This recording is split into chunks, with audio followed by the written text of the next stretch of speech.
Hello, everybody. My name's Milan Starcic. Welcome to Freedom Rising, a podcast dedicated to empowering individuals on the journey to personal growth, lasting serenity, and freedom from addiction. Tune in and join the movement. Your journey to freedom starts here. We neither represent, promote, or demote any 12-step program or organization. We are merely souls on the path of recovery with the desire to expand our lives and experiences and share them with you. Hello, everybody. What's up? Welcome to the 210th Recovery Freedom Rising podcast. I'm Milan Starcic with co-host Andrew Norman and Thomas S. from Sayulita. That's right. Today's topic is life on life's terms. Would you share what this means to you, Andrew, and why you're happy to discuss this here today? I would love to. Tom, good to see you, man. What's up? Miss you too. Miss you guys too. Greetings from America. Love you, man. I'm in America too, bro. Are you? Right now. Yeah. Hold on a second. Where are you at? I'm in Chicago. Damn, I was gonna say if you're close, let's meet up, man. Let's get up. No, I'm in Chicago. I'm looking at snow outside my window right now. I am too. I'm in Virginia Beach. I'm looking at snow. Whoa, a lot of snow. I'm the only one with no snow, and I'm up in Igloo World here You're in Canada. You're in Canada. They're burning up. That's funny. That's yeah, funny. I'm in Chicago right now. Bro, life on life's terms. I've been dealing with that this morning. I kind of break it down, before I got here, that whole life on life's terms, I didn't know that as a saying or a term, but trying to live life on life's terms, I just rejected that whole thing. When I really thought about it, I didn't know how to live life on life's terms. I was using substances to deal with life, and I didn't know how to deal with my feelings. I didn't know how to deal with the consequences of my actions. I didn't know how to deal with truth. Didn't know how to deal with adversity. Like anything that came across my table that was not in the plan, I had a way of not doing it. Right. It was just I would just mess up and do what I did, use the normal shit. Right. And I would run, numb, escape, manipulate, hide. I think about all the actions that I took to run from life on life's terms. Like I wasn't going the way I wanted, right? If someone didn't behave the way I expected them to behave, like I would force the situation. And I was just wrapped up, right? Life on life's terms was unfair. It was always against me, right? Life was out to get me. Life owed me something, right? I was always owed, like life was beating me down. Like my father always taught me this way of life. Like he's like, I worked hard my whole life and I know life's going to come around to give me something. Like he thought he was going to win the lottery because he used to work hard. Like weird shit like that he would hit me with. Like, I know life's got something in store for me later on down the road. Cause the system's been beating me down my whole life. Right. Like that was his mentality. And, my feelings dictated my actions then, I find myself doing that a little bit today, but I can catch it. Right. But like my impulses ran the show, my impulses were my reactions. And so I had when I really dove into that, like I had a real big entitlement problem.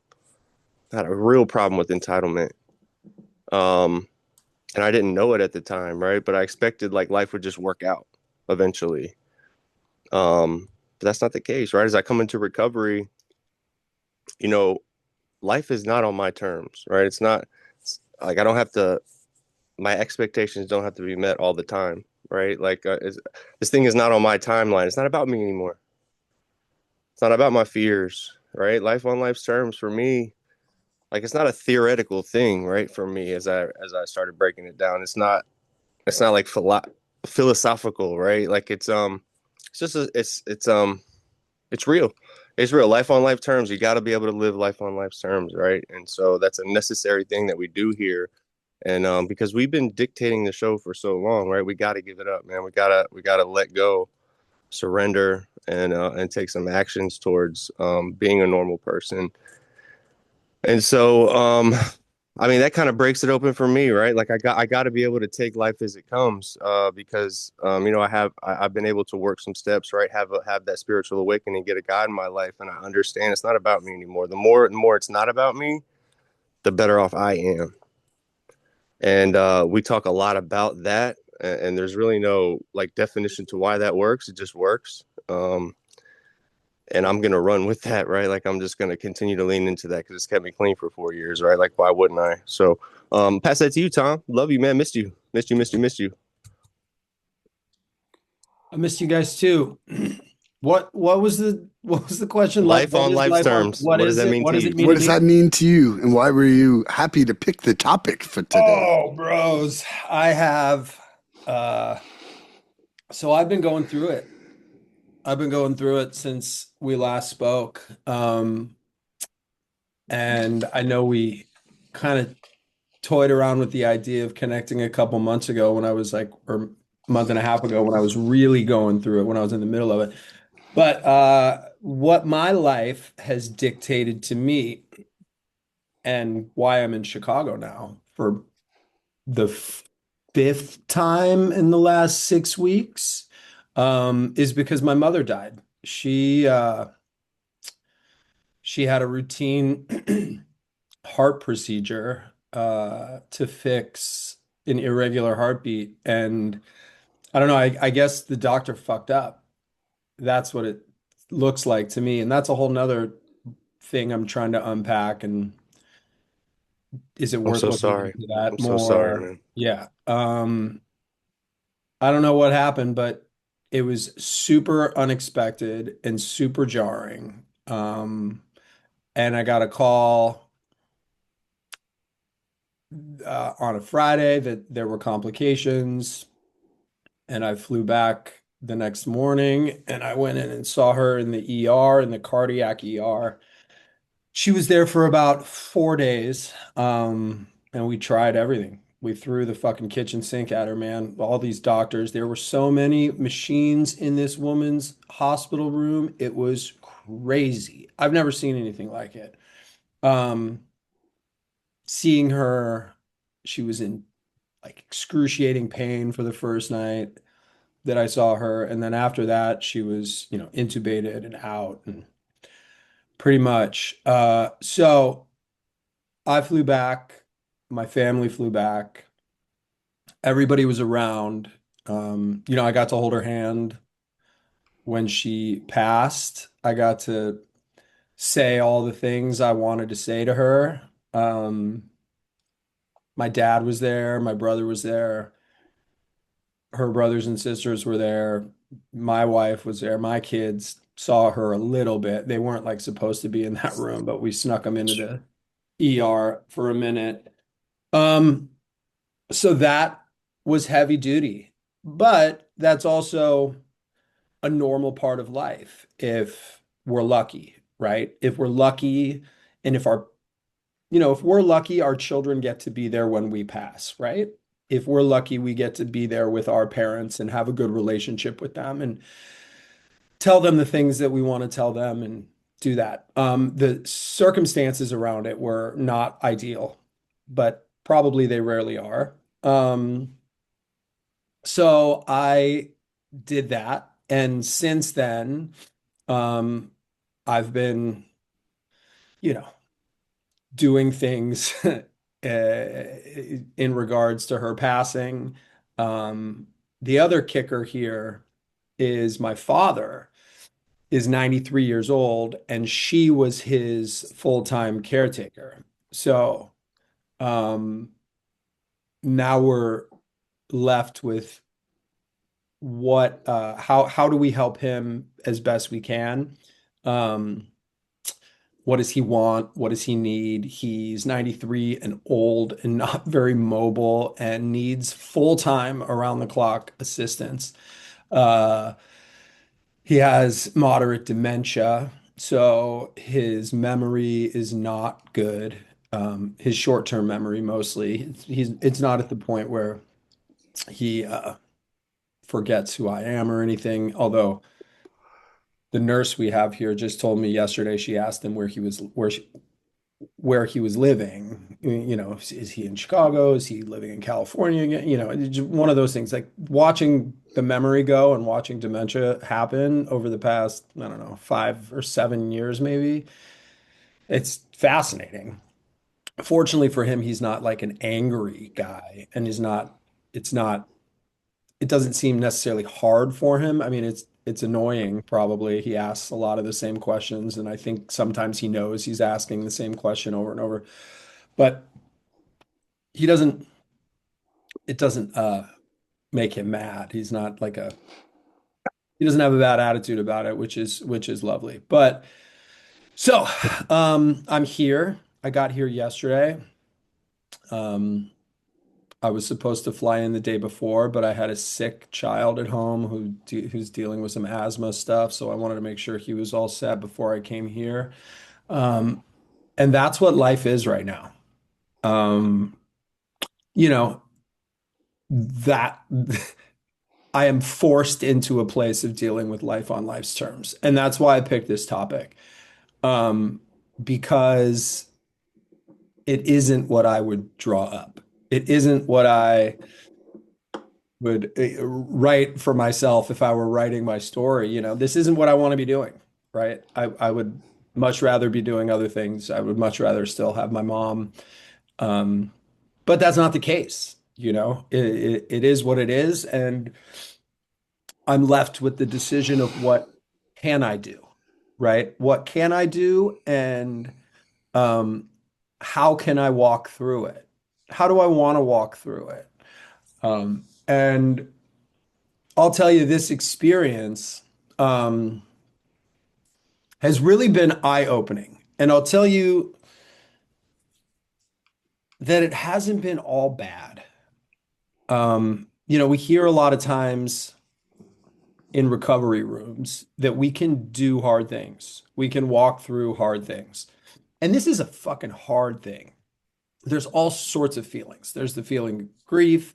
There's the feeling of the unknown with my father. There's fear wrapped into that. I have a brother who we have historically had a very strained relationship, and we've come back together in this situation to like try to do what's best for our parents. But he's local and he gets overwhelmed, so I have to like manage that as well. Yeah, he's a challenging guy to communicate with sometimes, so I really have to sit back, and I haven't been great at it my whole life, but now I'm really trying to like understand where he's coming from, and you know, handle that with gloves, and not try to impose my will upon him. So there's a number of things happening. And then I also have my own family, right? And my own kids are like, Dad, you're leaving too much. You're going back to Chicago too much. We miss you too much. My kids are young, I get that. I feel that.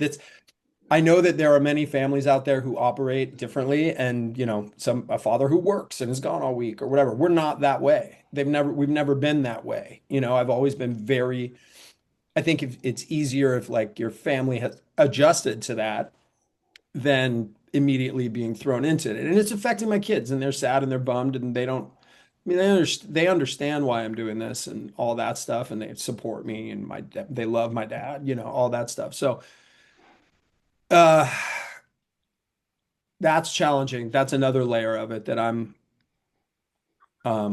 wrestling with at times, trying to accept. So there's a number of feelings that I'm going through right now, none of which, well, not to say that the silver lining here, and I'll put a positive spin on this because it has been positive. There have been many positive revelations throughout this. Like I said, we hear in AA rooms that we can be there and work through hard things without taking a drink. And while that's very true, and I haven't considered a drink at all or a drug, it hasn't crossed my mind that that would be helpful or a good idea, which that is one very important piece to this that I will say, yes, it's true. You can go through hard things. You can not pick up during them. That's very true. What I have realized, what has been the really loveliest part about this is not only is that part true, but the work that we do in recovery and all this stuff that, from the minute we accept that we need help and ask for help and surrender and everything that comes after that, all this like personal growth, whatever you want to call it, all of this stuff that we do to our on ourselves, work we do on ourselves has led me to a point where not only can I do these hard things, but these things aren't as hard. This doesn't feel as big as it would have otherwise. It feels more manageable. I am given, while there's certainly sadness and grief and stress and all those things that they very much are part of the story. There is also a level of gratitude and a level of understanding what this really is. And this is life. This is how things go. Sometimes, circumstances differ, of course, but um, I feel lucky, frankly. And I'm not just talking about the external shit that I can do that I can, I mean, how it feels in my heart, how it feels inside my body is far more manageable than I ever could have imagined it would be. You know, I've lived in fear of this is the first major death that I've had of somebody really close to me in my life. And frankly, I'm lucky at 46 years old. That's a long fucking time to not have to deal with that. Um, but I never knew how it would feel. I never knew how I would react. I've seen people completely come apart and I've seen other people not. And, I just didn't know. And the way that it's felt to me is very right sized, I guess is the term that comes to mind. Um, it's sad. Fuck yeah, it's super sad. And there are times when it feels um, surreal.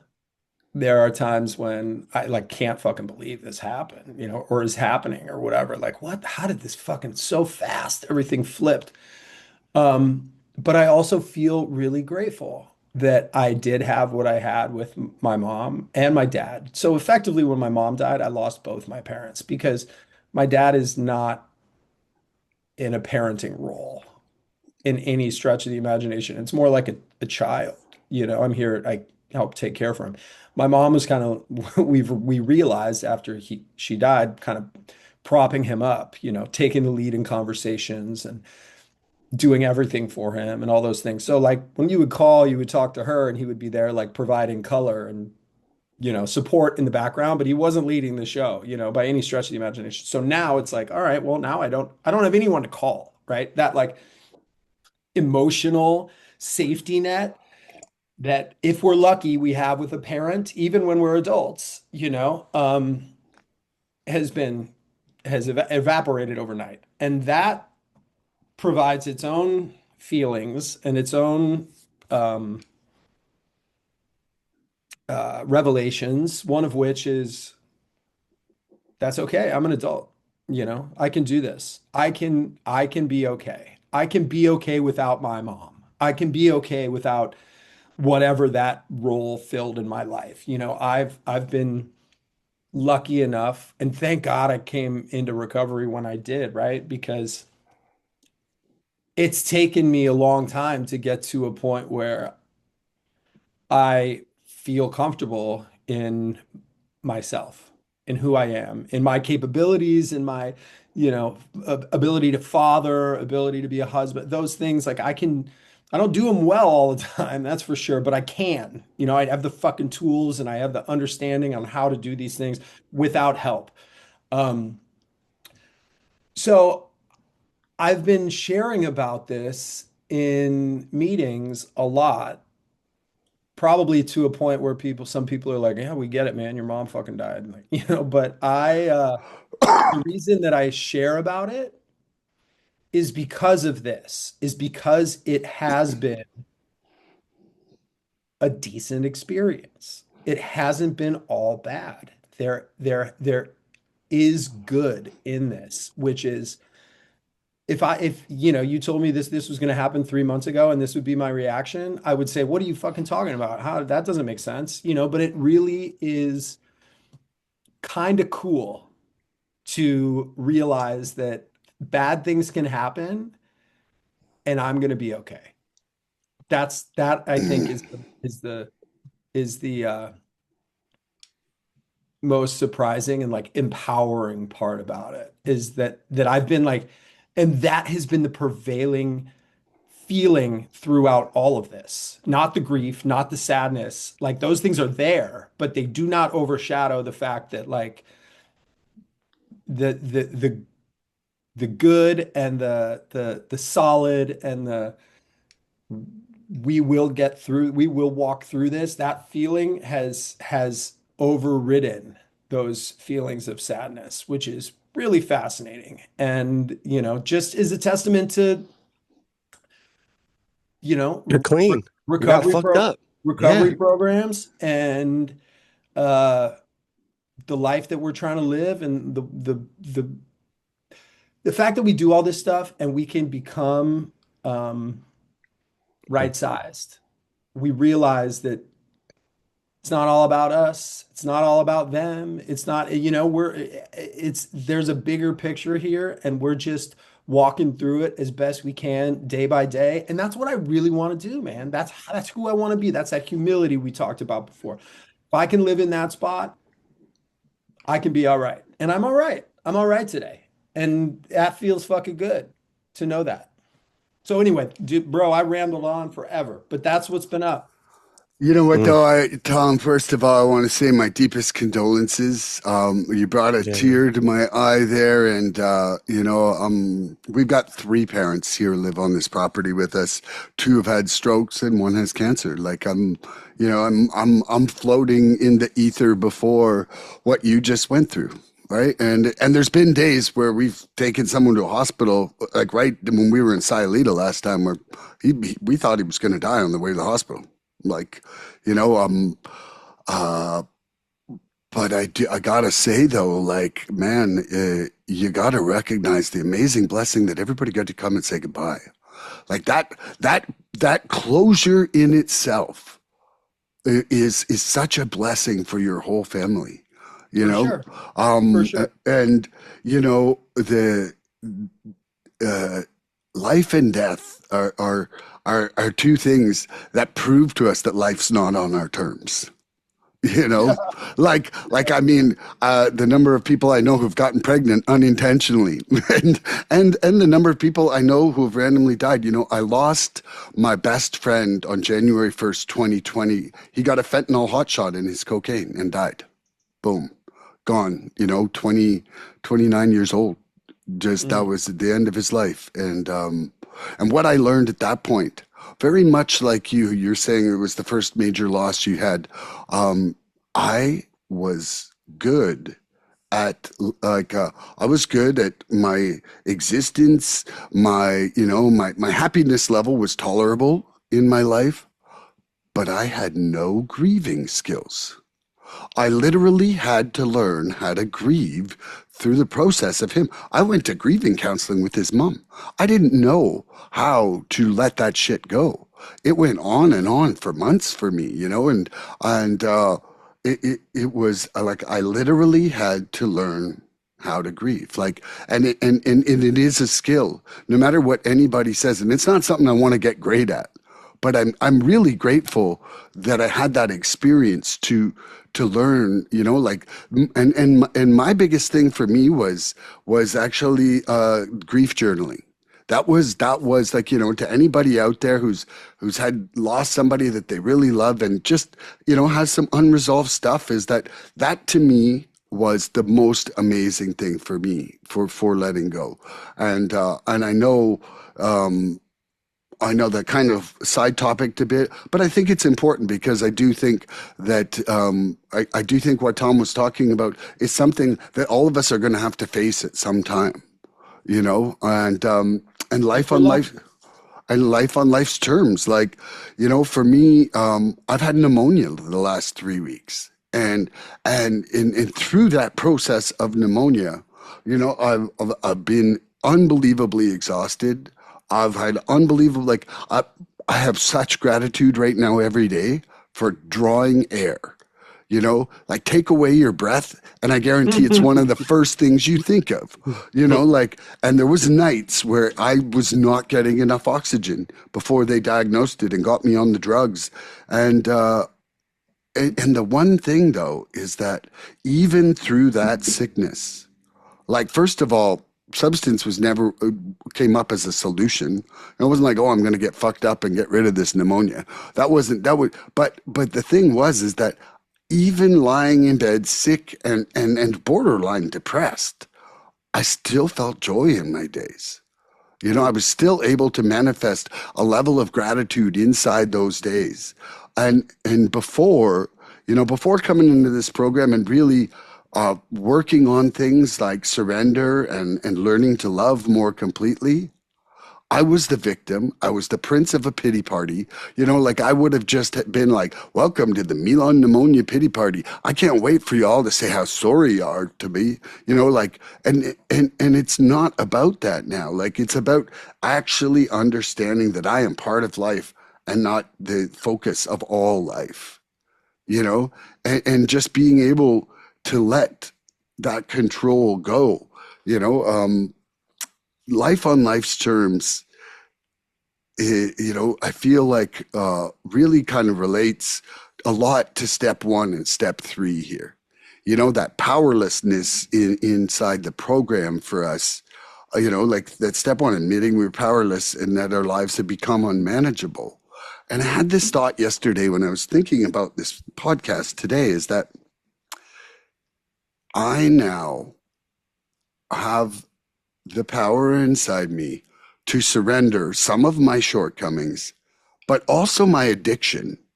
Like, every day I'm surrendering that addiction, and it's working.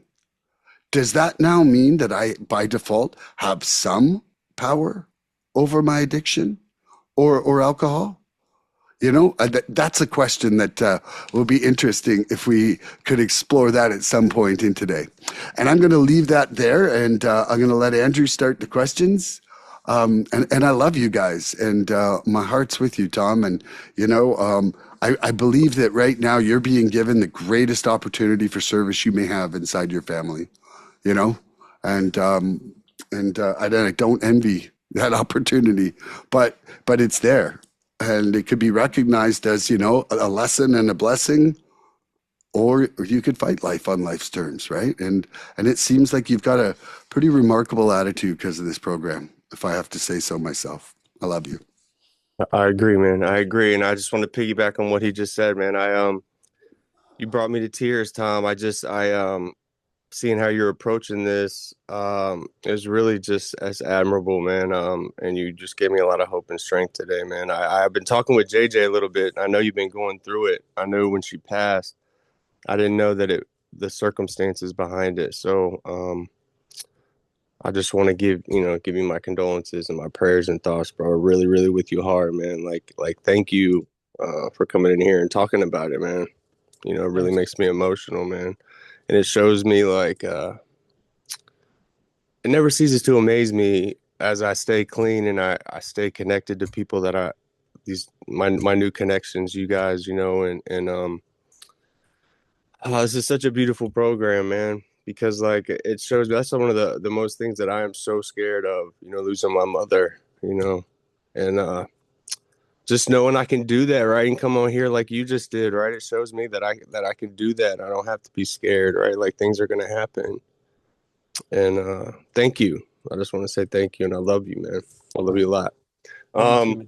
how do you respond internally when life doesn't go your way? Let's start there. Let's on the breath. I don't know how to, like, break it in a little easy, but there you go. How do That's for Are you? you, you Tom. asking, That's for are you, you Mr. asking Tom. me? Yeah. How do you Well, respond internally when life doesn't go your way, my friend? the true answer initially, I go, fuck. Um, but that's my knee jerk, because I'm a human being and I like it when shit goes my way. I think I've mentioned this before on the podcast, but this guy who used to come to Sayulita used to say, "Am I spiritually fit, or are things just going my way?" And I love that quote. because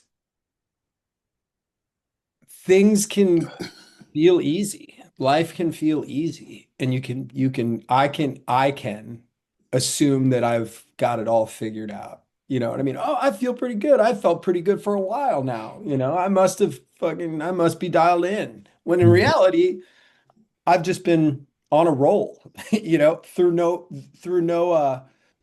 with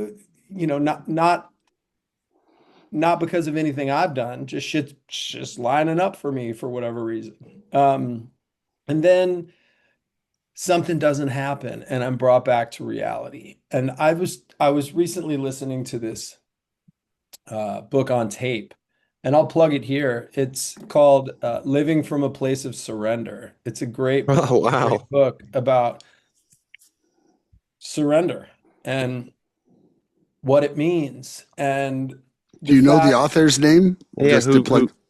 yeah, it's Michael Singer. It's the same guy that Oh, Oh, wrote your The boy yeah, Singer. Untethered yeah, Soul. yeah. I Yeah, yeah, just yeah. listened to that one To check that this one out. spring.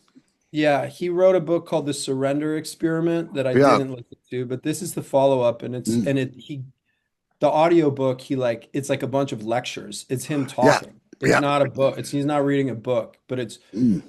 really great. And the point about this, like things not going your way or whatever, um, the the the ideal is when something doesn't go your way, you say thank you, because it Mm. gives you a chance to grow. That's all well and good to hear and say and everything else, but to actually like have that initial be your initial fucking response to me seems wild. Get in But a car accident. Thank you. thank Thanks. you, like, well, Thanks. thank you. This will give me this is a chance for growth. Um, and while this situation that I've been going through, I would not have chosen it. It has very much given me an opportunity to grow. It is not only because of um, the details surrounding it and all the situation of helping people and trying to be this, you know, uh, what's the word? Creator of harmony rather than confusion. That's a that's from some piece of literature in recovery. Like I would like to be a creator of harmony rather than confusion. And I've been trying to do that. It's given me the opportunity to do that and grow through that for sure. But even more, even like on a different level, and you mentioned, Andrew, the fact you said I'm scared to death of losing my mom. And if listen, I had a really wonderful relationship with my mother and my father. I still have a lovely relationship with my father, but there is something, I don't know if this says something about my upbringing or my relationship with my mom, but there's something about like losing your mom that feels very much like your childhood is over. Yeah, man. And Oh, I'm an yeah. Yeah, adult and man. I have a fucking family of my own, and I Bro. certainly am not a child, but there's like this for if you're I think if you're lucky, because a lot of people don't have this relationship with their mothers or their parents, whatever. But for me, it was very much like and it's hard to describe this feeling, but it was like okay, it's your time now. Like you're the main event. The parents are our parents are older. They're riding off into the sunset. We've got the kids. We're in charge of raising the kids. This is like our time to shine in Yeah. this Yeah. period of life that this short window of life that No we more get. training wheels. No more training Totally. wheels. No more training wheels. Like there's no one to call. Not to say that I called my mom all the time and asked for No. help or whatever. Like, Peace of but mind, though, but man. just knowing that that was there, it was like something. Mm, It was a mm, thing. mm. And now that when that disappeared, and this feeling happened like very shortly after she died, like maybe the same day, maybe even the same hour, but it was like all right, bro, like you're on, you know what I mean? Like time to fucking shine, like put up or shut up time in No life. choice, You man. You know don't have what a I mean? choice. Right? Like not in. not in any specific circumstance, but like this is it. This is what you've been training for. You know what I mean? That was the feeling that I got. And there was something about that that wasn't frightening. There immediately following that was a you can do it. You know, you've got this. You've all the stuff that you've done your whole life that your parents have given you, that even more than that, that recovery has given you, that all this stuff. It's faith, man. It's faith. It's Yeah. God, man. It's God working, bro. Totally. It very much this whole thing has felt very much like I've been cared for. And that's the other thing that I don't want to leave out of this situation is like I have been taken care of throughout this. I mean, I've had a very supportive family. I've had all the like external human worldly support that I could want, right? Your emotions haven't taken over. But also, yeah, it's like there's this otherworldly, like godlike feeling of like something's got me. Something's gonna carry me through this. You know what I mean? And that also gives me this feeling of like you can do it. You've got the tools, you're capable, you know, it's your time and you got it, man. And that feeling has been fascinating. So while I may not immediately go to the thank you for this experience to challenge me and help me grow. That's not my initial knee-jerk reaction. My knee-jerk reaction is, why didn't this fucking work? Why didn't this go my way? How do I manipulate it to go my way? How do I make it different or feel different? Like that's there, man. That is there for sure. And I don't know that will ever go away. Maybe I'll somehow achieve this enlightened state, but I doubt it. But shortly after that, because I have beaten my head against the wall trying to change things to look how I think I want them to look. Shortly thereafter, I realize and I'm reminded that, okay, I can't change this. I need to accept this, right? And in accepting this, there is freedom. You know, then I am allowed to feel however I want to feel about it. And through that, I can grow. I can become a better person. And I don't become a better person when shit's going my way. In fact, I probably become a worse person, frankly, you know, because I start to just cruise and I start to think, and I've got a crazy brain, man, crazy brain. I'm sure you guys can relate. I've got a brain that likes to take credit. I've got a brain that likes to tell me that shit's going good because I'm doing really good and I'm super good at whatever, you know, this is my work, or boy, my kids love me because I'm such a good fucking dad. But bullshit like that, right? Bullshit like that. When things don't go my way, inevitably, when I come out the other side, I like who I am more. I do. I like who I am more. I feel more confident in being able to handle whatever happens. I think that, frankly, I have a better opportunity to positively affect people around me, to share hard things and how I go through them. Like everything about me is better after going through challenging shit. When I don't get what I want, everything is better on the other side. Well, when I do get what I want, I fucking feel better. I certainly feel better and I enjoy the feeling of that far more. But I am not as good. In fact, I would argue I'm probably a worse person, if that makes sense. Yeah. Yeah, man. Love 100%. you, bro. Love you, Tom. Okay, can I get the question again, Andrew? Oh, yes, absolutely. How do you respond? I'm like sitting here lost. I'm just thinking about you, Tom, and I love you so much, bro. I just just thank you. You're just giving me a lot of strength today and hope, and just showing me, man, I'll be able to do shit like that when it comes across my plate. I just love you so much. Milan, how do you respond internally when life doesn't go your way? Ooh, let's talk about 2 a.m. tonight. And one of the fucking fire alarms starts failing in our house.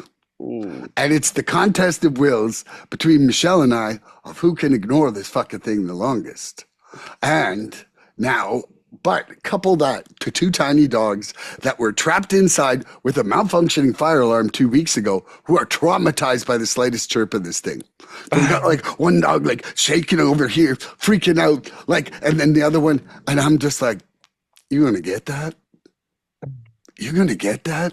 You know? And you know, my instant reaction, you know, like Tom just confessed, my instant reaction is negativity. You know, like if it's not like a pity party for myself, it's anger or it's resentment that, you know, that somebody or somebody else, like, you know, like why couldn't she get up and change that? You know, like or unplug that, because, you know, it wasn't just like turn it off. We had to go get a fucking ladder, pull the thing off, pull the batteries out just to stop this freaking noise. And at 2 a.m, neither one of us was an awesome person. I can speak for myself, but I can say that I don't think I was getting the awesomest wife in the world at 2 a.m. either. And not that she got a good husband at all, you know, like, and then when I finally did it, I was resentful, you know, and I find for myself, you know, I go right to old habits and default reactions and impulse responses in times that I'm tired or it's fast, you know, and you know, surrender and gratitude, right? Like those 2 things, they're actually like, I think out of like almost all the things that I see inside this program, they're muscles that we can flex and strengthen. You know, like they really are, at least for me, like the more I practice gratitude, the more I'm thinking positive things. And the more I'm conscious about what I need to surrender and either pray for it or just work on actually doing some of that surrendering myself, the better that things, you know, work out for me. Because, you know, like that, the book there that Tom's talking about, one of the things that Michael Singer says, like, he's like, look at your preference, you know, like let go of preference. And that preference is that life is something different than what's happening, you know, like whether I can identify that immediately, but I'm coming in and my discomfort is caused by a preference. And then the thing is to get inside that and look at my motivation. Why do I even care it to be different? You know, and quite often it's because I don't want to face something that I need to change. You know, like, and now, you know, I might have been a shithead at 2 a.m., but I woke up at 4:19, and at 4:19 I realized, like, I looked at it, I was like, that wasn't a very loving reaction. You know, the first thing I did was I took her a tea in bed and I made amends. I made amends for it. Like, you know, at least I'm better at circling back and cleaning up my mess these days, because before there was no circling back on stuff. It was just like plow ahead, get so fucked up I'd forget about it and hope she would too. You know, and that's just not what it was. And so I think for me, it's about looking and having the awareness of like the step 10 in this thing, because right now my instant reaction is not rapidly to be the better guy all the time, you know, and sometimes I'm just walking out of the room. But I did get up on the ladder and deal with the fire thing. Does that count for anything? Yes. I think it does. Yes. Okay. There we You go. didn't shoot it or anything, you know what I mean? No, I got an alarm set to go to the hardware store after this to go get a new one, because those things just expire at 10 years and then they're done, you know? Mm-hmm. My dog freaks out over that chirp too, man. My dog is like a little bitch in the corner, just like freaking out, shaking like Our this big one dog, I'm 75. sure she's gonna die of a heart attack in her old age she was like, oh, Yeah. like, and I was like, well, because dude, the one failed in our kitchen 2 weeks ago. We were gone out. They were inside for 4 hours of this Oh my freaking God. thing going on. Oh my God. Oh my Because my God. mom texted me and was like, hey, the fire alarm's going off there. I'm like, you can't go over and deal with that? Like, push the fucking button for us? She didn't. And I was like, resentment right there. But Yeah. but the thing was, is like we came home to dogs traumatized. Like, Super traumatized, bro. yeah. Yeah. Okay. Yeah. Now That's you, Andrew? crazy. Yeah, my dog's is crazy about that. So how do I react? How do I respond internally when life doesn't go my way? And that's kind of the key word, internally, right? When I think about it, like when things don't go my way, I'll have that gut reaction, and I always kind of respond internally like I used to. You know, I feel like my chest will tighten up. My breathing changes a little bit. My stomach will get up in knots because it's something that's going against what I'm internally think should be happening, right? And I feel like I got to fix it. I got to control it, right? How can I manipulate this thing now? And that's my gut reaction internally. How can I force this issue? But then, that emotional turbulence that kind of starts, and that fear would usually take over, which used to take over, like in my disease. That fear, future events already ruined. You heard that one yet, Tom? Did I hit you with that one yet? Yeah, I you did. did. Yeah, I Okay, like it. cool. Yep. And then, all that disappointment, all that self-pity, the anger and shit would just take over. My ego used to be so loud that I couldn't calm it down, right? But like now, as I'm in recovery, I have that pause button. What does pause stand for? Pray and use step 11. You heard that one? I don't I think you never heard that have. one. I have not, but hey, I wanted to tell you another person that you've had on this podcast as part of my home group quoted you in a meeting with the fear one. Did they? Yeah, man. Annette? Yeah, Yes. yeah. Did Quoted she? you, said, this guy do a podcast. Yeah, future Oh, events already ruined. I heard that's that. I was like, I awesome. know who said that. I get it. It's going around. I love Yeah, it. I man. You're love spreading it. the I love international. it. You're international, bro. I love it, man. I love it, Yeah. bro. I You love it. just made his day, Mr. Thomas Smith. You made my week, bro. You made my week. You made my week. So like the fact that it's happened and you're telling me that means it's happened before and nobody's told me about it. I know it's happening, man. I love it. I love it. I love it. Yeah. So yeah, my ego is a bitch, bro. My ego sucks, right? But now this is where the shift happens today, man. Is like instead of spiraling out of control, I can pause, right? I can pray. I can back up and I can turn this thing over. I can surrender, identify, and turn over whatever that problem is. Step 1, 2, and 3. I really have gotten good doing that. When I come up against something in my day, I can surrender, identify the problem, and I can do what I can about it and turn the rest over to him. Has made my life a lot easier. And as I've done that a little bit more, it's gotten easier to do that, right? Like every time. And for me, it's about checking the facts, right? Like I breathe. I got to concentrate on my breathing. Like breathing controls my thoughts. I was taught that a long time ago. As we breathe, sometimes when we get into a situation that we don't fancy, we'll stop breathing and we don't even really know it. And that has a way of controlling my thoughts. So I got to breathe, stay present in the moment. I'll focus on my surroundings, my surroundings that are around me at that moment. I was taught that too. Just look around the room, notice the clock, the fan, the light, and it brings you back present. Breathing techniques. And then I asked myself, is this something I can control? Right? A few things I have to ask myself. Is it happening to me or is it just happening? Like, is this something that's happening against me, to me, or is it just kind of happening in general? And is this a temporary situation? Like, where am I making assumptions at here?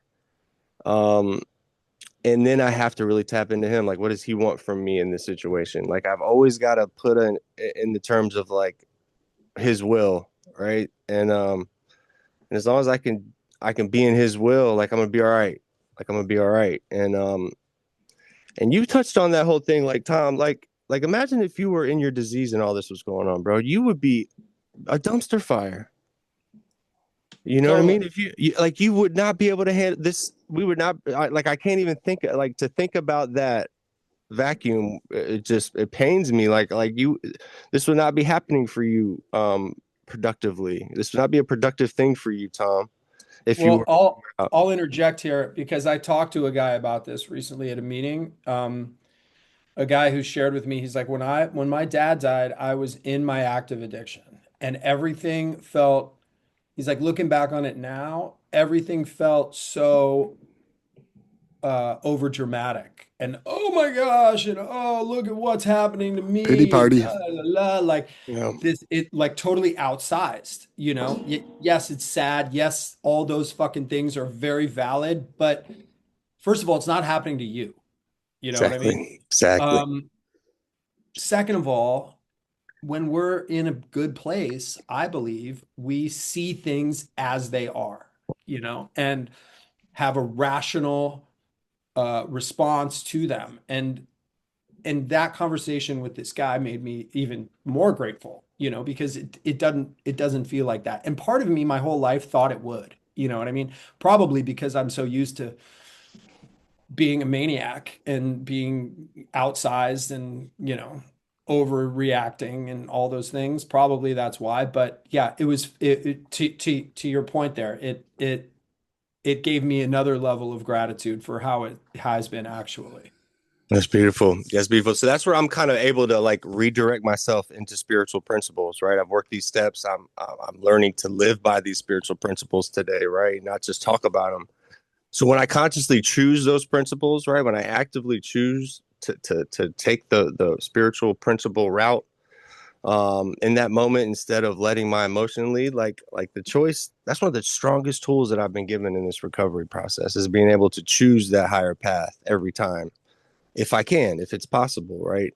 Um, but instead of like sitting in that shit, like I go in a meeting and I talk about it, or I call somebody. Like that's where we talk about that phone gets so heavy, but it's so relieving. Like just talk about it. And I don't even know why talking about your shit works. I feel like if somebody's listening, like maybe it's becomes more important. Like I don't really know. I don't think there's not a definition to why you share the pain out of that shit, and it does relieve the pain in it, right? Like just talking about it relieves the pressure. I feel like maybe we get so wrapped up in our heads that like our ideas and our actions are just fumbling over each other, and then we don't know how to handle it. If we get it out into the world, I feel like we can process it better. Again, don't know why that works. It just works. And that's where we have these sponsorship relationships. We have our home groups. Like that's where we have to layer up these layers of defense. Um, because and this is where I go. Like when I have something that happened or doesn't happen that I think should happen, like maybe God's protecting me from something I don't see. Um, that's where I lean into. Like maybe maybe he has something else on the other side of this thing for me. So let's not get upset here. Maybe this is growth disguised as disappointment, which happens a lot, Mm, right? Are you with me yeah, on that? Like growth is sure. disguised as disappointment a lot, and maybe this delay is exactly what I needed, right? To keep me from running off the edge. Maybe this pain, maybe my original plan wasn't the best plan. I've got to be able to stay true to that, right? And be able to stay teachable, stay humble in the moment. You talk about all that stuff, and then surrender, bro. Like I'll bring it home with surrender. At the end of that internal process, bro, I have been given the opportunity to surrender what I cannot control to my higher power, that's a blessing, bro. That is one of the biggest blessings I have in my life today, because I used to think I had to fix everything, mix, manage, control until the end unit, right? I thought I had to see it through, bro. That's not the case. Like if my position in the situation's done, I'm done. Like I gotta surrender, let it go, let somebody else deal with it, let him deal with it, and that has lightened the load of my life. I would say like 30%, bro. Like since I've really been able to do that, and then since March 2025, the Great Resurrender, TS Tom Smith changed my life. That has Ah, just upped my game big. It has changed the game for me. and people around me too, because I've been spreading that shit like wildfire, bro. Like this has been the season of surrender, and bro, it has made my life so much easier to handle, right? And not have my ego and my just my pride, right? What does pride stand for? One of the primary reasons I die early, ego, edging God out. It has just tamed those things, right? So love you, man. I'm glad you're here. Thank you for being here again. You're pumping me up today, man. I needed this. I needed to hear you today. Love you, man.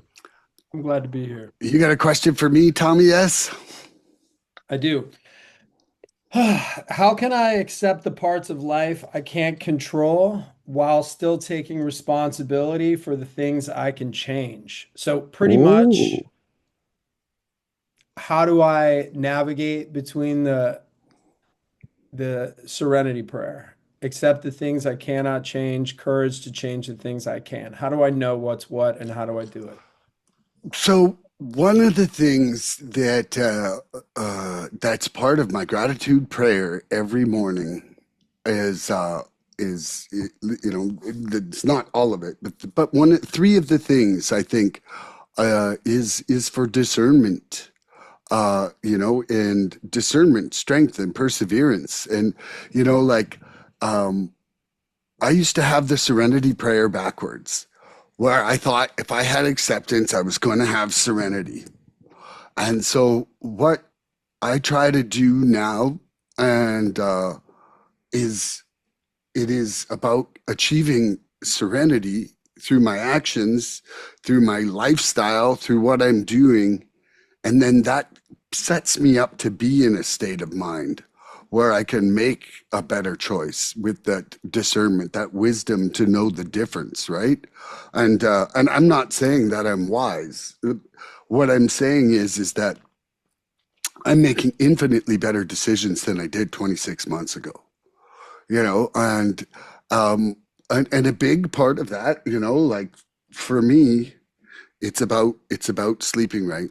It's about eating right. It's about getting my exercise. It's about doing my prayer and meditation every morning. It's about service being part of my life. And then if I do like all those things on a regular basis, there's way less crazy Milan left in town. Like there's just times where I'm like, whoa, I've got to burn off some of this craziness. And I might go out and go for a huge walk. Like you saw when I was down in Sayulita, like I was rarely not on that beach in the morning. Mm. Like I really believe that they're like I'm like a hunting dog where it's like I need to burn off a certain amount of energy before I even get sane. And that's okay because one of the beauties is having the awareness to know that I need to move to that, and um, and I think now, you know, um, that I am making way better decisions, like way better decisions in advance that just put me in less situations where I have to be rapid fire insanity, and it's about for me it's about kind of commitment and discipline of doing those things every single day, like I've been doing this two-way prayer since I went to that conference, the AA conference, the world conference, and I met a guy there about the two-way prayer, and I've been doing that. And one of the things that um, it allows me to do is, I'm starting my day, and one of the things I'm sitting there asking, my higher power is the two things that I write down the most are how can I deepen my surrender and how can I love more completely?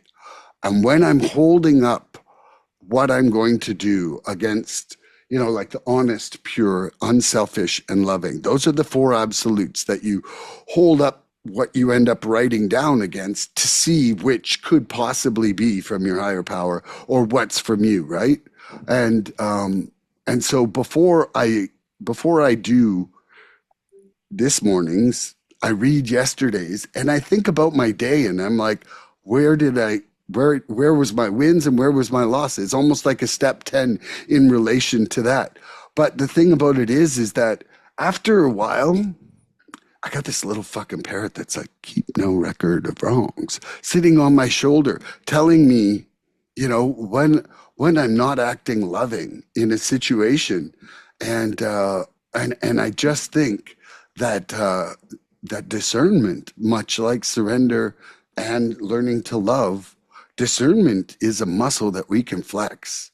Like whether we want to choose the right thing or not, if you actively make a conscious thought about what the right or wrong thing is often enough, you're going to know. You're going to know when you're doing the wrong thing, even if in your intuition. And so I would say that um, taking a closer look at what I'm doing morally through my two-way prayer is really one of the ways that helps me along this path. And and then just trying to run a program that helps me get more serene. Like this last 5 months, and I'm going to say it over and over, I've had more joy, contentment, and serenity in my life than years of my life combined. And so it's just like, man, if it ain't broke, keep doing it, you know? I'll leave that there. Love you, Good Milan. answer. Great answer. I'll take that question, Tom. Andrew, how can I accept the parts of life I can't control while still taking responsibility for the things I can change? That's a really good question. Really thought-provoking question. For me, it starts with brutal honesty, right? Like I got to be honest. I got to tell myself the truth about the situation, like brutally, rigorous honesty. But honesty opens the door to acceptance on that part, right? And if I deny it, like I'm going to stay suffering. And then I got to label and put a name on what I can't change. Like I got to understand there's some things coming into this, like I can't change, Tom. Like I can't change other people's actions. I can't change other people's feelings. I can't change the past. I can't change time. I can't change death, right? Loss. You can't change any of that stuff.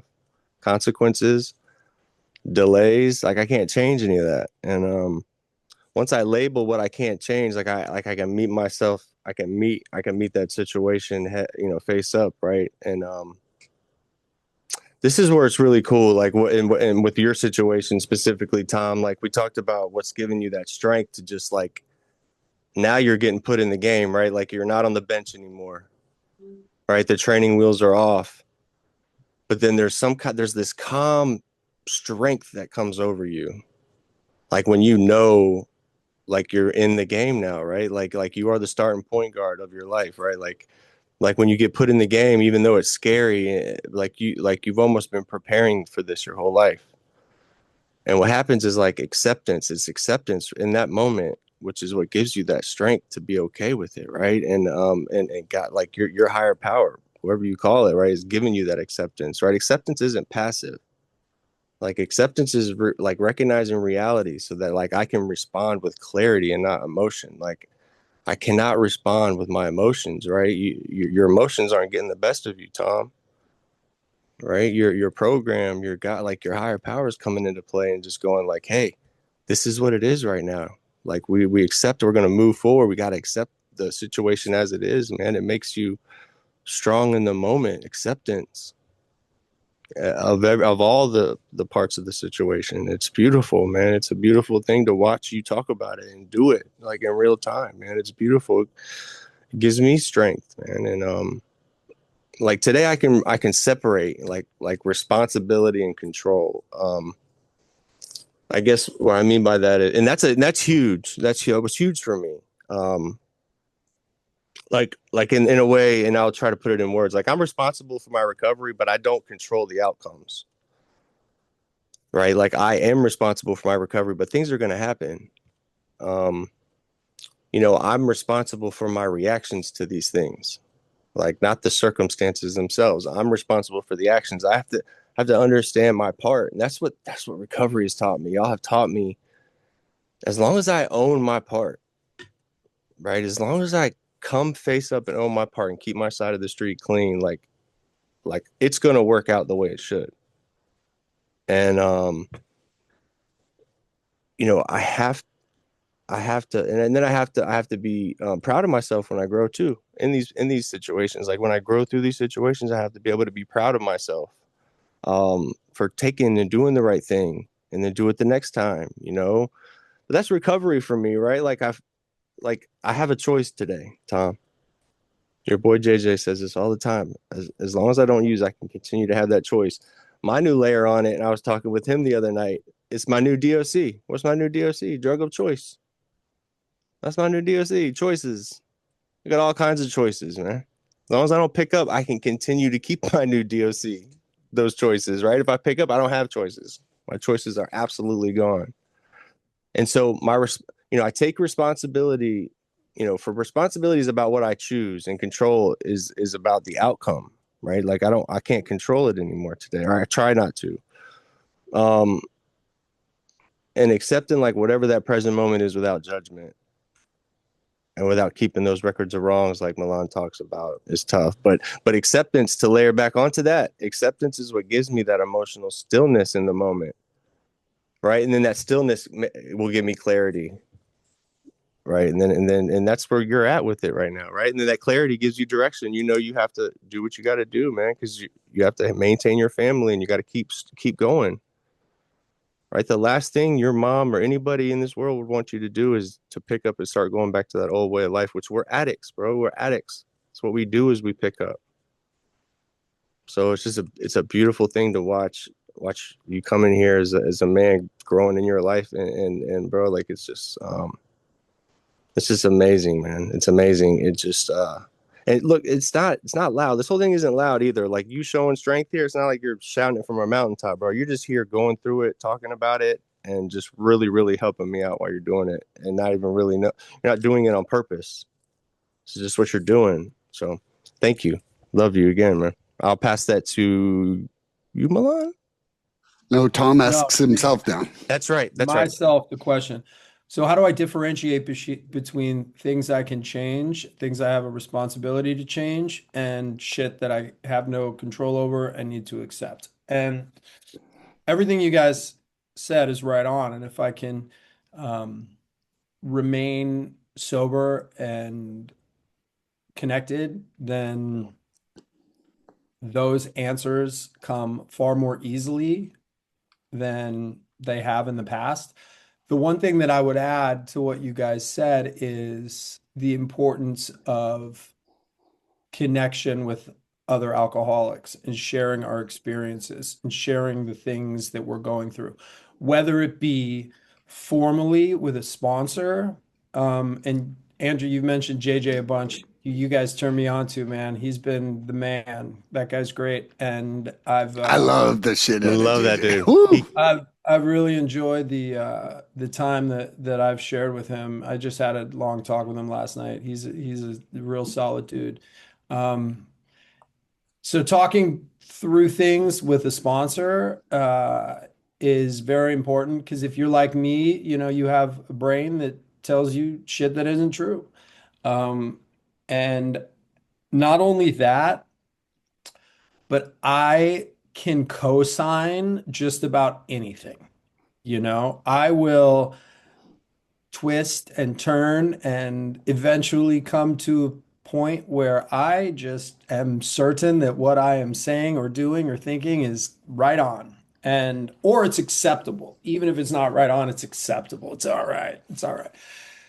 That's how I work. That's how my brain works. It doesn't work like that for other people. When people come to me and say, "Hey, this is how I'm going," I have a real fucking clear perspective on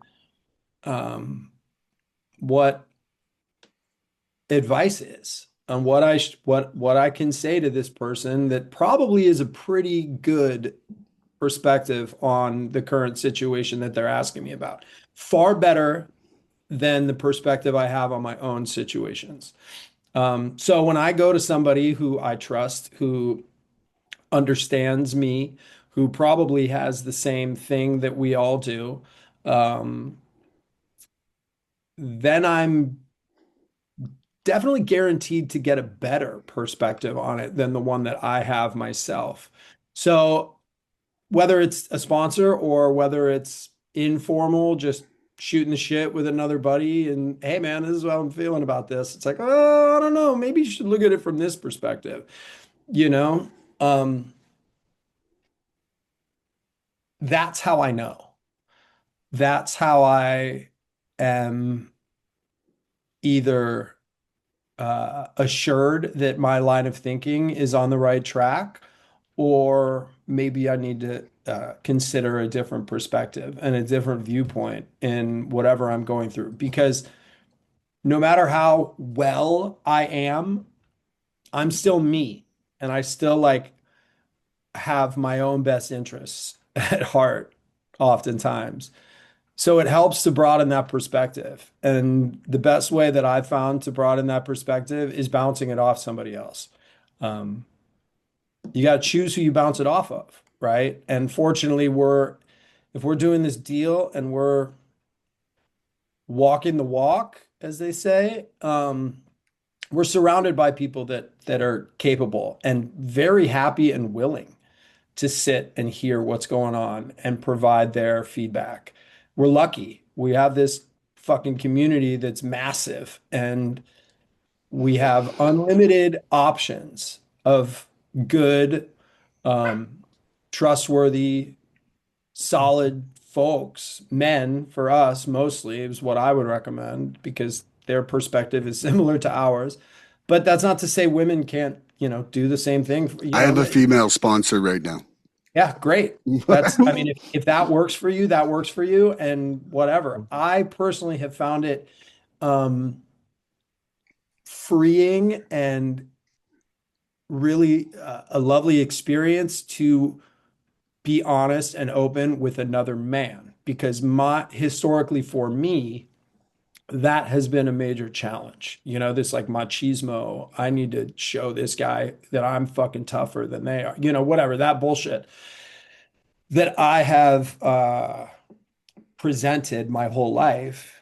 It's been really eye-opening to break down that barrier. So that's why I choose another guy. But I sat and had a conversation with my former sponsor's wife last week when she was in town visiting Mexico. And she is somebody that I would put up there with my sponsor as valid fucking advice giver, and I would take her advice um, just like any other guy, so it's not to say that it's gender specific, but for me, historically, it's been helpful to open up and be honest with another man for that reason. So that's the one thing that I would add. Everything that you guys say, I echo for sure. Those things are all very important in order to differentiate the true from the false, um, the things I can take action surrounding versus the things that I need to accept. But I would add other people. We are a very valuable resource for one another. In fact, potentially the most after, our connection with a higher power. I'd say that other human interaction is fucking very valuable because we tended not to do that. Or we tended to gravitate towards people that didn't necessarily have our best interests at heart. So we have that now. I say fucking use it, man. Oh Yeah. yeah, and I've had a woman sponsee before. She was pregnant. It was a mess. Good God Almighty! I couldn't. No, it was not. So I agree with you. I will never. And was ever, she ever pregnant take by on you? No. Oh, I'm just throwing it out there. No. But it was wild. And then I was talking to my sponsor when I was all going on. He goes, bro, that's why. He goes, you don't have woman parts. He goes, that's why you don't sponsor women. And I was just like, man, I felt bad for her. I just was like, hell yeah, I'll help you out. But it was not a good idea. Bad idea. Ooh, yeah. Okay, so I got a question for you, Andrew. Mm-hmm. Nothing, absolutely nothing happens in God's world by mistake. How has the belief that nothing happens by mistake shaped your ability to face life's challenges without resentment in your recovery? But say that last part. How has the belief that nothing happens by mistake shaped your ability to face life's challenges without resentment in your recovery? Wow. Well, nothing is wasted in God's economy. I truly am aware now, like the things that hit my table that are tough for me. These things, these big roadblocks that I have in my life, whether it's a person, a situation, whatever it is. And you hit me with this a lot, Milan. Like those are God sent. Like they're sent from God Himself to challenge me and to grow me.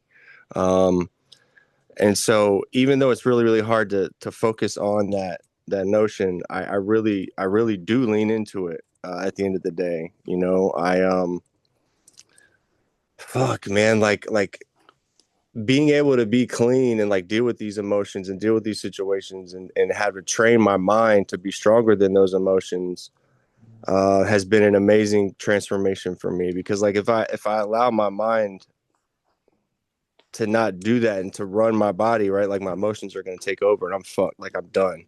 Like I'm absolutely done.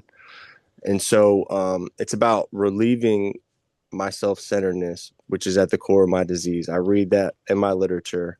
And so anytime I can remove myself from the situation, which involves like bro, like shit's gonna happen. I am not the center of the world. I can't manipulate what God has going on here. Like I can't manipulate what God can orchestrate. Your boy JJ came up with that. I've not been able to stop saying that since he said that. And it's true. Like I can't manipulate what God can orchestrate. And for me, that's where I'm at with it, right? Like God, God, get off drugs. It's my higher power, bro. It makes this thing go on. So I pray a lot.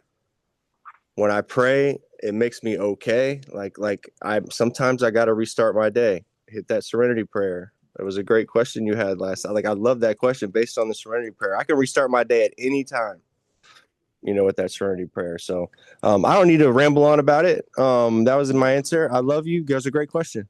We'll pass that. I love you too. Mr. Thomas Smith. Yes. Nothing, absolutely nothing happens in God's world by mistake. How has the belief that nothing happens by mistake shaped your ability to face life's challenges without resentment in your recovery? It's a good question. And what I'm struck by is the concept that I don't know what's good and what's bad. And I've been shown that time and time again. I can have a feeling about a certain situation that I deem to be uh, acceptable or unacceptable. That's not to say that I immediately go, well, I don't know if this is good or bad, so I should just accept it and move on through. I would love to be that way. I would love to. That's the goal. Um, but it's been proven to me time and time again throughout my life, in retrospect, that things that I thought were good were not, or things that I thought were bad ended up being a blessing. Um,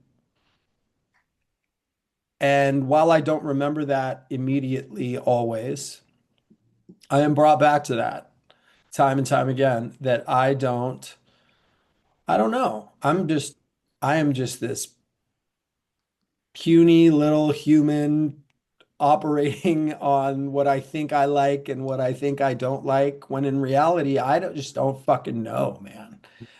I don't know. I don't get it. I don't know the big picture. I don't know, you know, what tomorrow will bring and how it will shape up. I don't know. All I can do is try to remain humble and live in the day and take life as it comes. Um, because anything other than that is above my pay grade, you know? It things don't necessarily make sense to me in the moment, and they don't need to. That's not to say it always feels good. That's not to say that I don't get anxious, that I don't wish things looked different, felt different at any given moment. But ultimately, the reality of it is I don't know. I'm I'm incapable of seeing the future, right? So I'm incapable of knowing how things are going to work out. That means that the thing that happens today that feels good, that by all accounts seems to be a blessing, maybe it's not. Maybe it's going to prove to be a fucking big challenge in the future. Or conversely, the thing that I really wish would happen but didn't. I mean, how many times have we had those experiences in our life where it's like, well, thank God I didn't get that. you know, that would have turned out to be a really tough scenario. I had, and this is, I had a very, I had a very serious relationship a long time ago when I was in active addiction, and I really loved this girl, and I really thought I wanted to be with this person forever. It was a very fucking challenging. There was a lot to it, you know. And I acted in terrible ways, and I was very much in my addiction. And anyway, when it ended, I was crushed, you know, crushed, crushed, crushed. Um, and it ended because of actions that I made, and you know, I was clearly at fault. If it were a car accident, I would have been deemed at fault. You know, let's put it that way.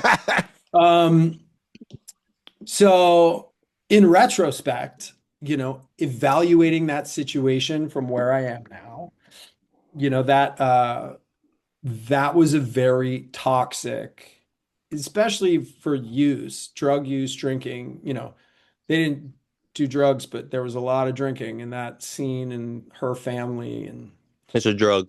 it was fun, you know what I mean? Like it was, but I wouldn't have been able to, I don't know that I would have been able to successfully get sober and create this life that I am so grateful for. Um, if that had worked out differently. You know, it worked out just the way that it was supposed to work out. And it was part of what brought me to my knees and asked and caused me to ask for help. It didn't happen right away. It took some years and more pain to do that, but it certainly was like one of the catalysts that eventually got me to that took me deeper into my addiction for sure. So, you know, I'm grateful, truly. And that, it was one of those things like we will not regret the past nor wish to shut the door on it. The dirt that I did to people like this gal and others, like I was like, I will never fucking forgive myself for some of these things and some of the behaviors. And now here I am like, wow, thank goodness.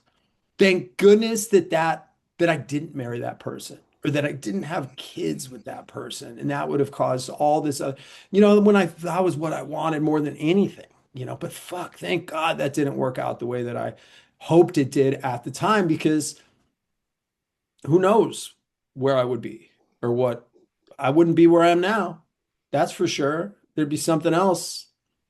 So I don't know what's good for me and what's not good for me. I can think about it, but the future holds what the future holds, and I don't know. I don't have a crystal ball, you know what I mean? So I am uh I gotta understand that. And when I can remember that and when I can understand that, boy, it's accepting life on life's terms feels a lot better, because life's terms affect, you know, might be the best thing for me. It is the best thing for me because it's the only fucking thing for me. You know It what I has to mean? be. So Yeah. that's what I got to remember. It's the only thing for me, so therefore it's the best thing for me, you know? And when I can not fight that or not feel bad about that or not wish that it were different, shit's better. What you're talking about reminds me of the saying, sometimes the things that didn't work out really worked out. Yeah. Well, yeah. They always worked out They because they always, fucking worked out, exactly. because Yep. that's what Yeah. happened. You Yeah. know what I Exactly. mean? Stay present right Yeah, now. You know? that's it. Yep. Okay, Love it. so Milan, absolutely nothing happens in God's world by mistake. How has the belief that nothing happens by mistake shaped your ability to face life's challenges without resentment in my recovery? You know, and quite frankly, this is work in progress for me. You know, like there is, um, man, I don't know if this happens to you guys or I'm just crazy, but there's like an inner dialogue that happens along this whole journey of life where I'm like, oh, can't control that, Milan. You know, like that's out of your control. Let that go. Like, I don't know if you guys say stuff to yourself, like you're like a coach sometimes Yes. inside you. Yes. Yeah, like The answer is there's yes. there's just times where I'm like, oh, not in your control. And you know, I used to I used to completely and can sometimes still react like I was the victim of life circumstances. You know, like right before I came in, I was absolutely pity party victimized myself for that last 6 months to the point where it was absolutely unbelievable. Like there was a real downhill spiral to get to my bottom. And I find that now I can still fall into that trap if I'm really exhausted. And when I'm really tired, I feel like there is some amount of discernment that I lose.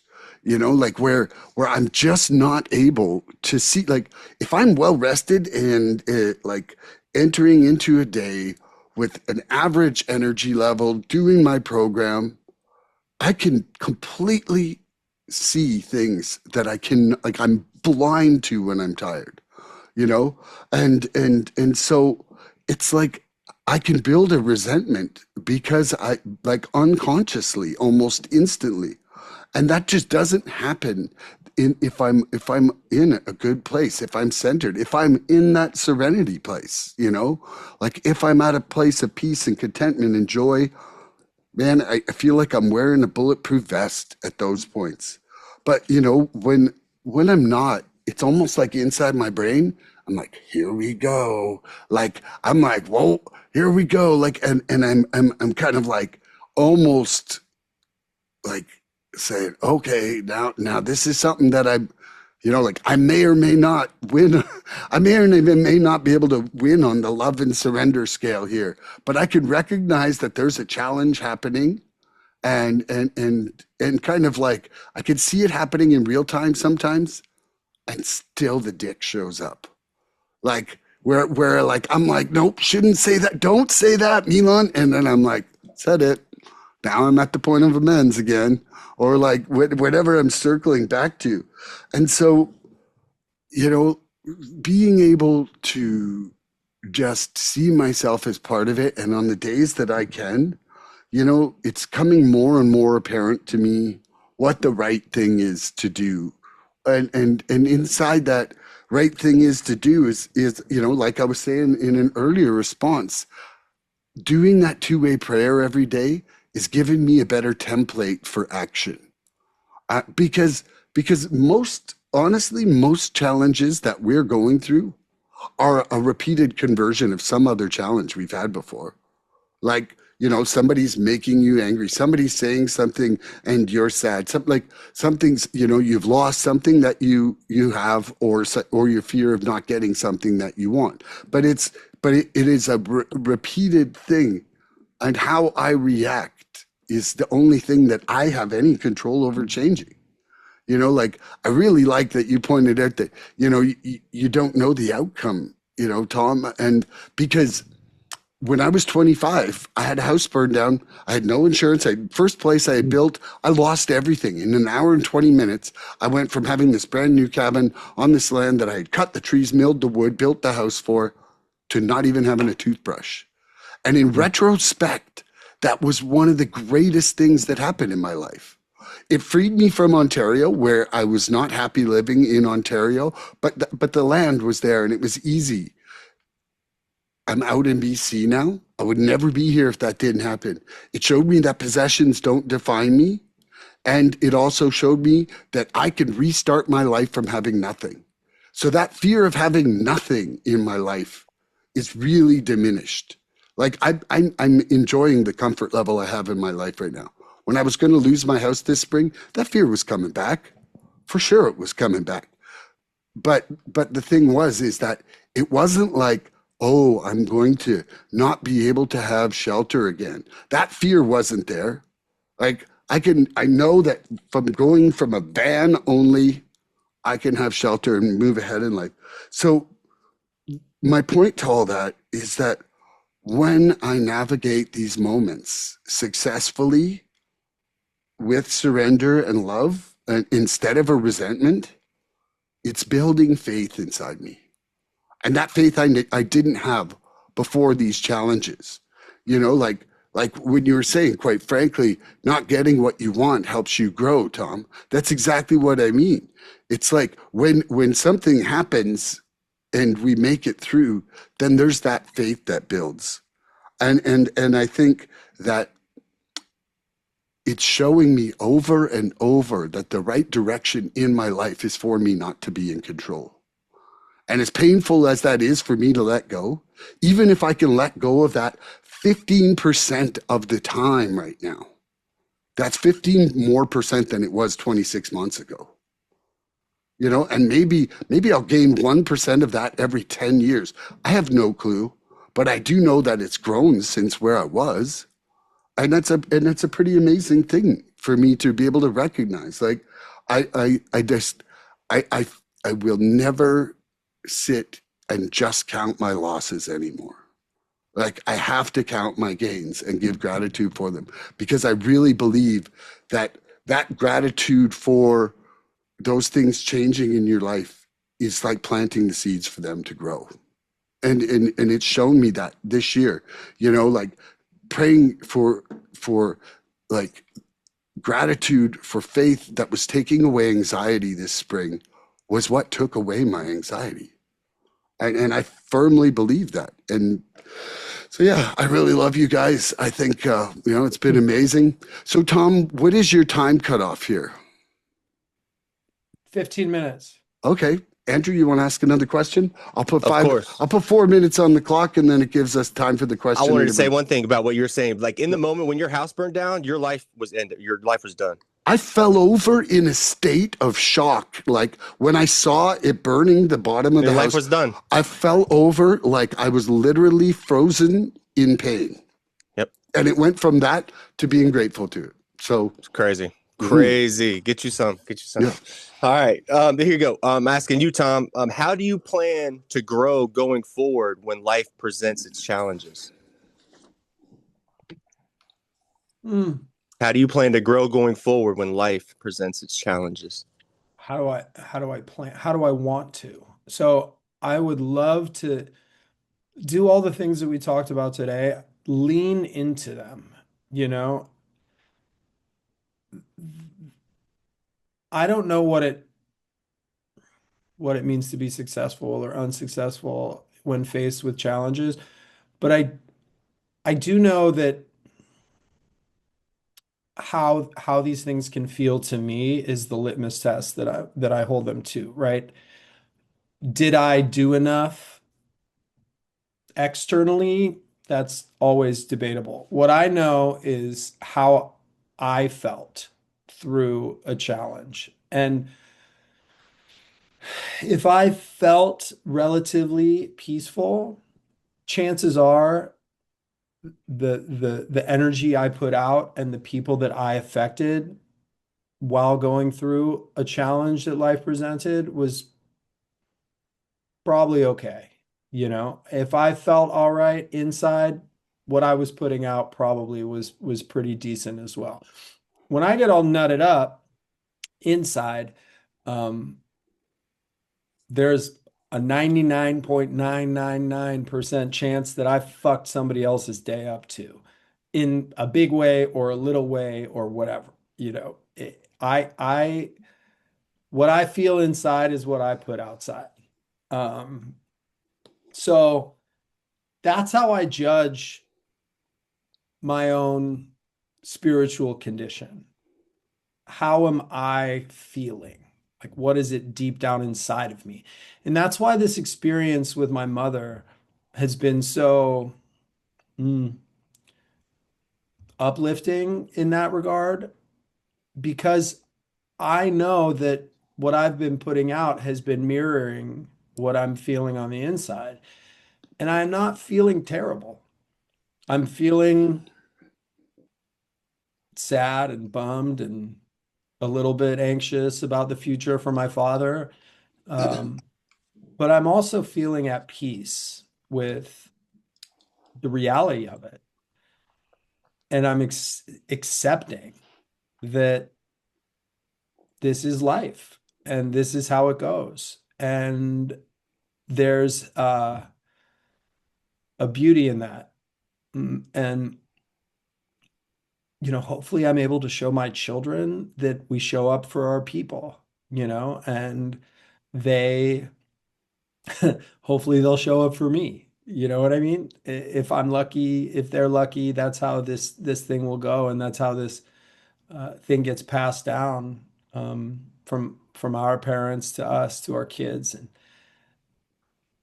I gotta say, I'm full of gratitude. This situation has filled me with gratitude for a lot of things, not just the life I had with my mother, not just the life that I've been given,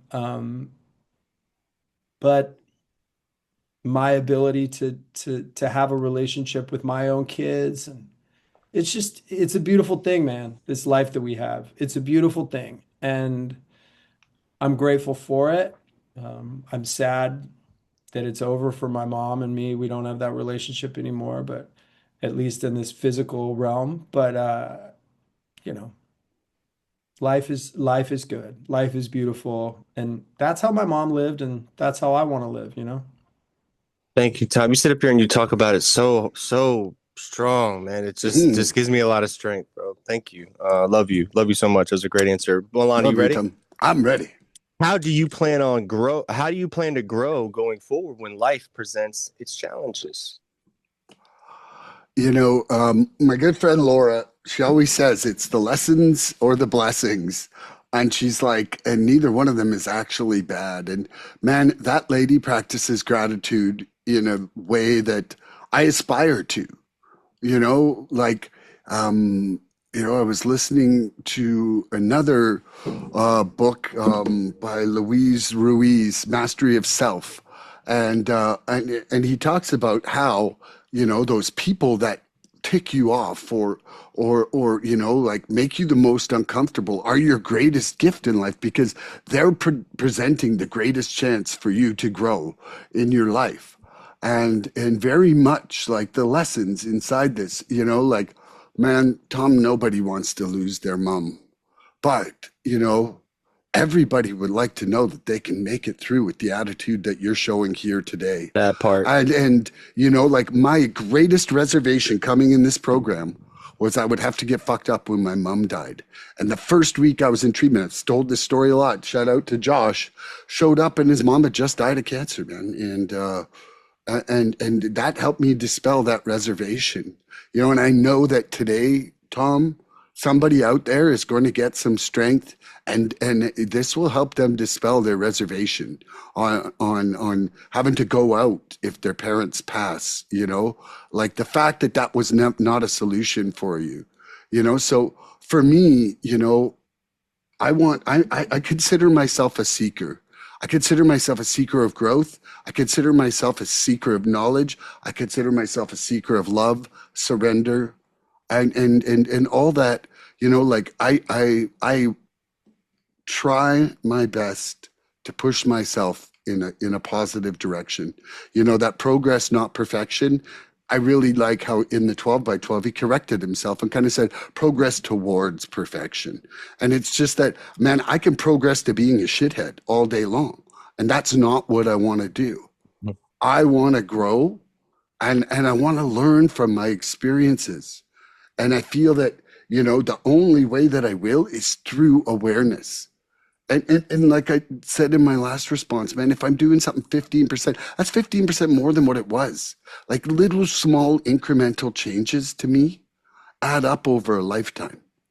And, like I would way rather be like 1/6 better than 0/6 better and not even trying. And I feel that this program has created a situation where my relationships are directly changing as a result of the work I'm putting in and changing.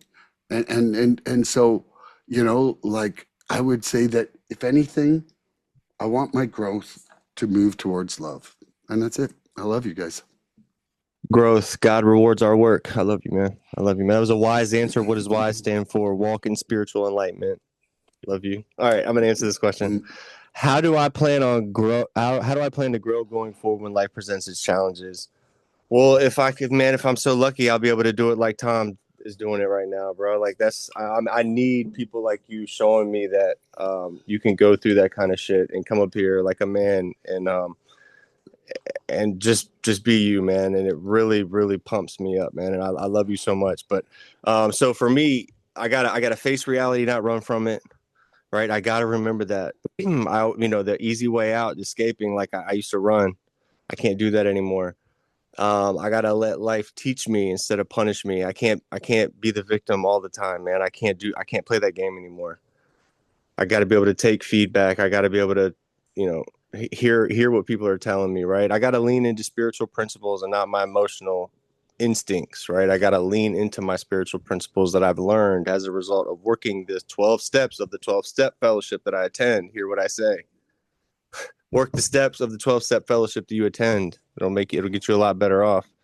I think about, I got to let people be exactly who they are. I got to meet people where they're at. I got to let people be who they are, right? The most spiritual person in the room is the one who can be most honest with how unspiritual they can be. I got to meet people where they're at. I can't control what's not mine. I got to always strengthen that relationship with him. Always. He's always going to have my back.